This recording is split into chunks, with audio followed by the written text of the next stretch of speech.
பிரியமானவர்களே, ஆண்டவரும் உலக ரட்சிகருமான இயேசு கிறிஸ்துவின் இனிதான நாமத்தில் உங்களுக்கு ஒவ்வொருவருக்கும் என் அன்பின் வாழ்த்துதலை அன்போடு தெரிவித்துக் கொள்கிறேன். அன்பானவர்களே, கடந்த 4 நாட்களுக்கு முன்பதாக ஒரு கோர விபத்தை நாம் பார்த்தோம். அகமதாபாத்திலிருந்து லண்டன் போகிற போயிங் 787 விமானம் ஒரு கோர விபத்துக்குள்ளான ஒரு நிகழ்ச்சி நாம் பார்த்தோம்.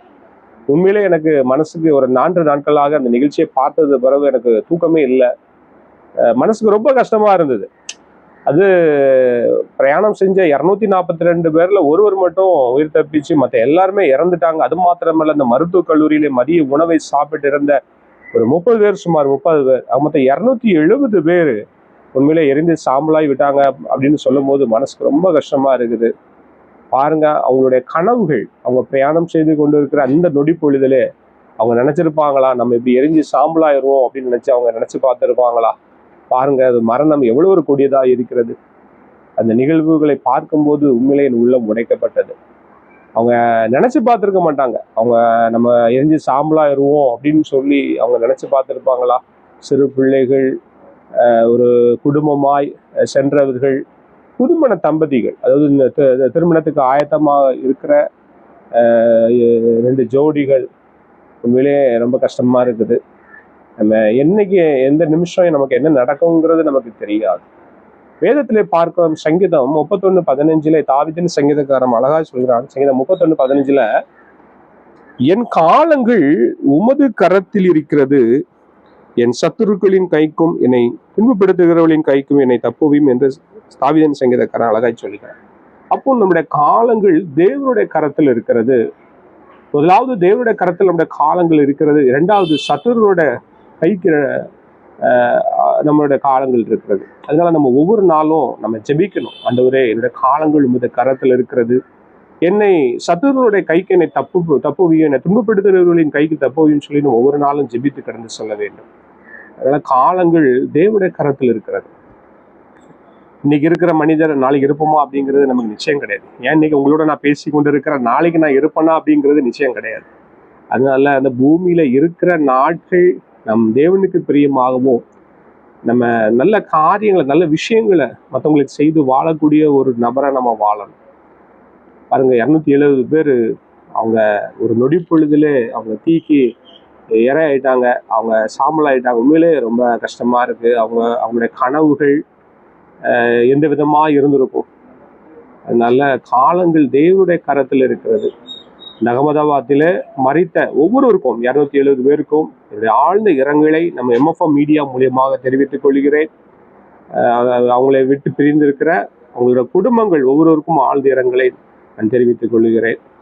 அதனால காலங்கள் நம்மளுடைய கரத்தில் இருக்கிற மனிதன் உலகத்துல நம்ம எதையுமே எடுத்துட்டு போக முடியாது.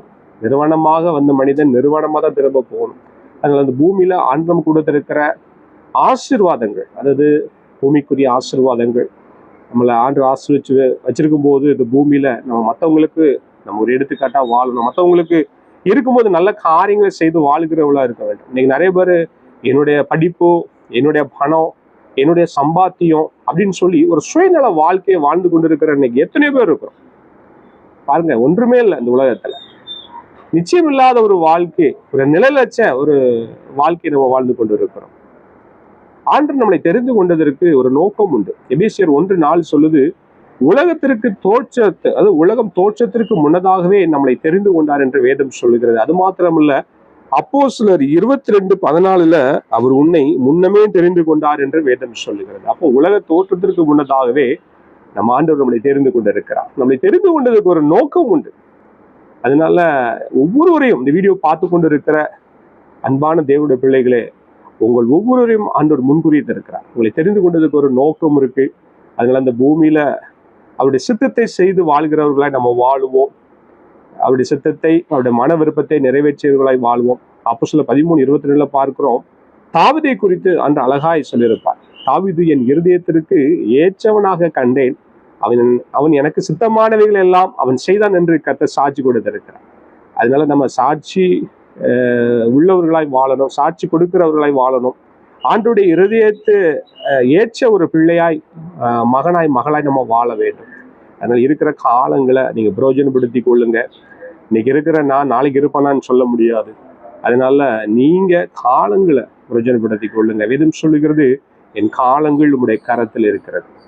அதனால அந்த அகமதாபாத் நிகழ்வை பார்க்கும்போது மனசுக்கு ரொம்ப கஷ்டமா இருக்குது. அந்த 270 உயிர் நினைச்சு பாருங்க. இன்னைக்கு அது எத்தனை பேர் அவங்க எந்த எந்த சூழ்நிலையில இருந்திருப்பாங்க, அவங்க என்ன ட்ரீமோட கூட அவங்க நம்ம அடுத்த நாட்களை நினைச்சிட்டு இருந்திருப்பாங்க. அவங்க எதுவுமே நிரந்தரம் இல்லை. எனக்கு அன்பானவர்களே, மீண்டுமாக அந்த அகமதாபாத்தில் மரித்த ஒவ்வொருவருக்கும் எம்எஃப்எம் மீடியா மூலியமாக ஆழ்ந்த இரங்கலை நான் தெரிவித்துக் கொள்கிறேன். கர்த்தர் தாம் அவங்க குடும்பத்தை ஆறுதல் படுத்துவாராக. அவங்களுக்கு ஒரு தேவ சமாதானம் இந்த குடும்பத்துக்குள்ள இருக்கும் என்று நான் விசுவாசிக்கிறேன். அதனால எனக்கு அன்பானவர்களே, இனி இருக்கிற நாட்களையாவது நீங்கள் பிரயோஜனப்படுத்தி கொள்ளுங்கள். இந்த பூமியில வாழ்கிற நாட்கள் தேவனுக்கு பிரியமாகவும், அவர் நம்மளை நல்லா உங்களை ஆசீர்வதிச்சு வச்சிருந்தாருன்னா, நீங்க ஒரு சுயநல வாழ்க்கை வாழாதபடி மற்றவங்களுக்கு கொடுத்து, ஒருவேளை உங்க குடும்பங்கள்ல ஒருவேளை நீங்க நல்லா இருந்து வேற யாராவது கஷ்டப்படுறாங்கன்னா அவங்கள போய் விசாரிங்க. அவங்கள போய் விசாரிச்சு அவங்களுக்கு உங்களால முடிஞ்ச உதவிகளை அவங்களுக்கு செய்யுங்க. உங்களை சூழ்ந்து இருக்கிற, அதாவது உங்க கண்ணுக்கு எதிராக இருக்கிற நபர்கள் ஒருவேளை ஒரு தாழ்வான நிலையில இருக்கலாம், ஒரு கஷ்டமான சூழ்நிலையில இருக்கலாம், ஏதாவது ஒரு தேவைக்காக காத்திருக்கலாம். அப்போ உங்களுக்கு கொடுக்கக்கூடிய அந்த ஒரு தகுதி இருக்கும்போது நீங்க மற்றவங்களுக்கு கொடுத்து வாழ்ந்து பாருங்க.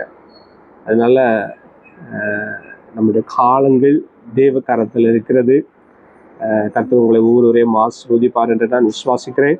மீண்டுமாக அகமதாபாத் அந்த விமானத்திலே பலியான ஒவ்வொருவருக்கும் என்னுடைய ஆழ்ந்த இரங்கலை நான் நம்படி தெரிவித்துக் கொள்கிறேன். கர்த்தர் தாம் உங்கள் ஒவ்வொருவரையும் ஆசீர்வதிப்பார். தேங்க்யூ. God bless you.